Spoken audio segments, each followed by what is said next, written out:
One tip. Hey guys, what's up? It's Aaron Darko from Alpha Trading. I'm here with Eric, and he's my friend I was talking about the other day. And He just turned 70 years old the other day, right? right, yeah. Belated happy birthday, by the way. Thank you. And Aaron is my first real trainer. Yeah, so when did I meet you? Like 2 years ago now. Something like that, right? Yeah, so I trained you for a little while in the gym, and About 2 weeks. it was funny because you were training with our friend, and he's like 40 years younger. Well, he's like 30 years younger than you, and you were kicking his ass. Oh, you mean JJ, right? So, what are the tips you have for people in terms of getting in shape? What kind of tips do you have for people? Okay. First of all, be consistent. Yeah. You've got to work out every week, minimum 3 days a week. Yep.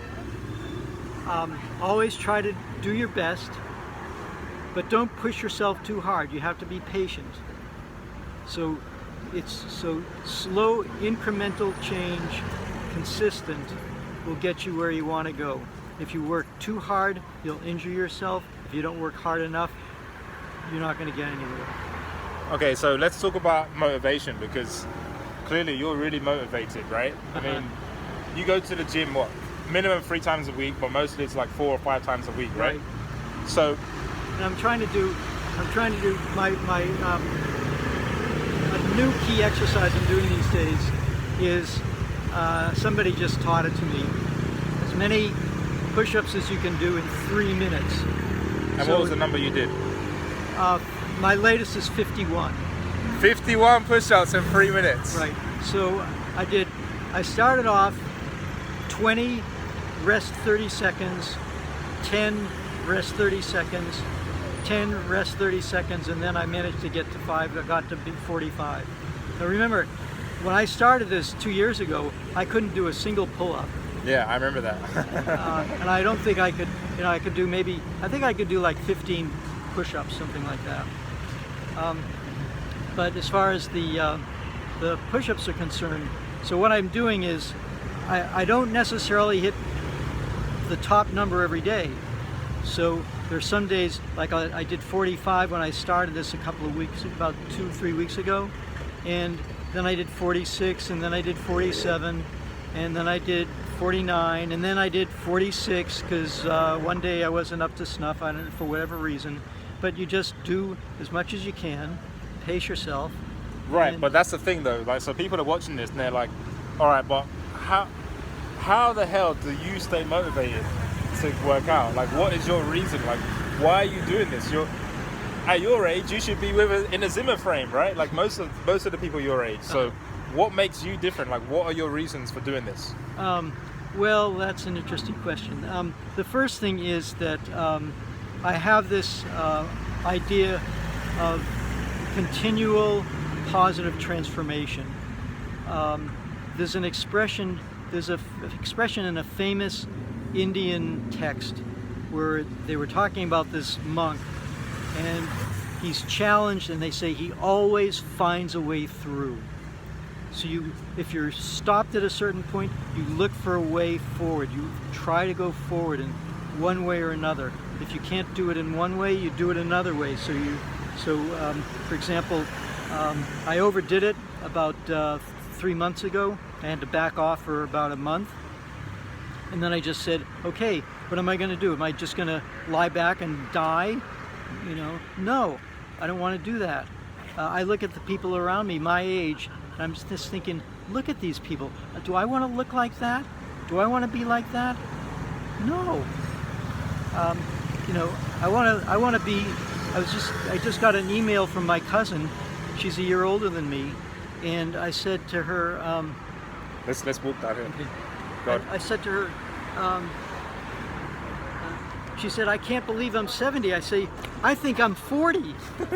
I think I'm 40. And I'm actually stronger now than I was when I was 35. Whoa! Say that again. I'm stronger now than I was when I was 35. Wow, dude, that's awesome, man. When I was 35, I thought all I could do was 3 pull-ups. Wow. And then I didn't do that kind of exercise for decades. Yeah. And then a couple of years ago, I said to myself, wait a second, if I don't what happens is I injured my knee in 2014. I needed a knee operation. And I realized if I don't take care of myself, what am I going to do? Go into a nursing home? Am I going to jump off a cliff? No, I'm gonna take care of myself, because fundamentally, no one. This is the key point from a motivational standpoint. No one is going to take care of you. Your life is in your own hands. You've got to do it yourself. Nobody is going to make you stronger or make you richer or make you happier. You got to do it yourself. Absolutely, man. That's so true. Damn, Eric, you're just giving us wisdom, man. And it's like a lot of people, they don't. I mean, this is such a breath of fresh air, because speaking from my own experience, when I first met you, I was super inspired, and I still am to this day. And that's why we're doing this video, right? Sure. Well, we can't see my face, but I mean, it's really impromptu video, but I really want to get Eric to talk about this, not only to help you, but to help him too, because like, so often in life we can't see the picture when we're in the frame, right? So like I was just telling Eric before we shot this video, he doesn't realize how much he can motivate and inspire people with the way he lives his life. Just everything you do every day, like, the food you eat, like you're riding a bicycle. This is a bicycle right here. He doesn't ride a motorbike like everyone else here. He rides a bicycle. I gave up. I lived in the USA most of my life, and then in 2004 I realized I needed to make a radical change. So I came to live in Chiang Mai, and I gave up my car. I didn't want to ride a motorbike. I knew that if I ride a bicycle, I'm doing two things at once. I'm getting where I want to go, and I'm exercising at the same time. So you get the benefit both ways. And I realized that what do we want? Do we want just instant gratification? I could eat ice cream sundaes all the time and get a huge pot belly and be miserable. Get a heart condition. I look at people my age and I think, do I really want to be like that? No, it's the quality of our life that matters. One thing I should mention, I got to put in a little bit of a plug here. I practiced as a monk I was ordained as a monk for 7 years, and I practiced Zen very actively in a community for 13 years. Then I went into business, and then after 10 years or so in business, I got back into Zen, and I continued to practice actively in Zen, sitting cross-legged. At one point when I was in China, I was sitting in temples, meditating 8 hours a day cross-legged. Wow. For 100 days. At one point I did it for 100 days. So, wow. So it's the journey of becoming better and better. You just mentioned something. You said something about nirvana in what was this? In Bali. What is this place? It's a gym. A gym. Okay. So Aaron goes to this gym in Bali called Nirvana. And what is Nirvana? Nirvana is the pinnacle of human existence. It's like the best a person can possibly be, where they transcend all of their limitations, all of their conditioning, and they become truly free. And on the way there, they're in training. So a person who's in training to go to nirvana is called a bodhisattva, and that's somebody who's now Aaron is a bodhisattva. He doesn't know that. I don't know that. He's never heard the word, but a bodhisattva is someone who helps other people get to nirvana. So we help.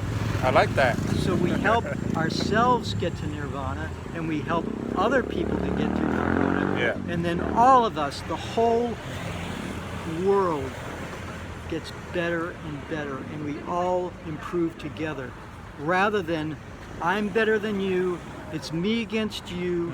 Zero-sum game doesn't work that way. It's mutual benefit where everybody helps everybody get better.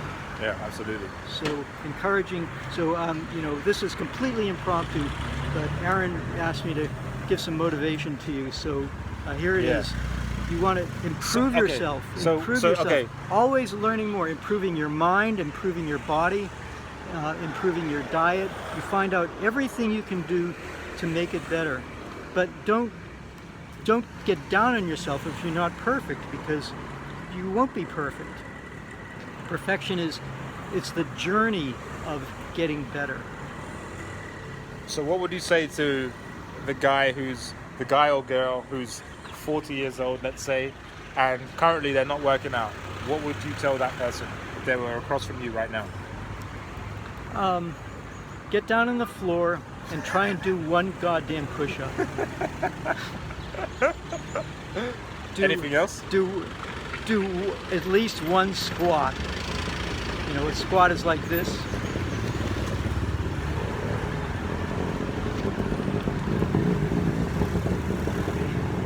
So now you can also, the thing is, you can go to YouTube and you'll see all kinds of videos about different exercise programs or just one-shot deals. But that's, they already know that. But there's a reason why they're not taking action. So that's why I did this videos, because there's so many people who think they don't need to exercise because they don't have the time, right? Mm-hmm. Like we all lie to ourselves about time. Right. And the reality is, if it's really important to you, you'll make time, right? That's right. So in terms of time, I would ask you, how much time do you spend on things that you don't really need to do? How much time do you spend watching television? If you own a television, I would like to make a suggestion. Take your television and hug your television. Go like this. Take your television and hug your television. And then walk over to a window like this with your television. Make sure the window's open, and then release your television. Watch your television smash into 100 pieces. And you'll be free from the mainstream media, which lies to you and sells you stuff you don't need. And with the saved time, the saved money and the saved time, you can do some exercises. You can spend more time with your family. You can have quality time with your kids and your loved ones. So that's just one example. Get rid of your television. That's like the first thing you should do. Awesome, man. So you gave us some good tips. I think that's it. If you got anything else to share, any more points you want to add? No, I'll have to think of it, and when you come back in a month, we'll carry on the conversation. All right, cool, man. Eric, pleasure as always. See you guys later. This is Eric Arno, right? Right. Look him up. And this is Aaron Darko. You can go to my website, forknees.com, FOR-KNEES.com. If you've got any kind of knee problem, go there. You'll learn how to fix your knees. All right, man. Cool. See you guys later. Take it easy.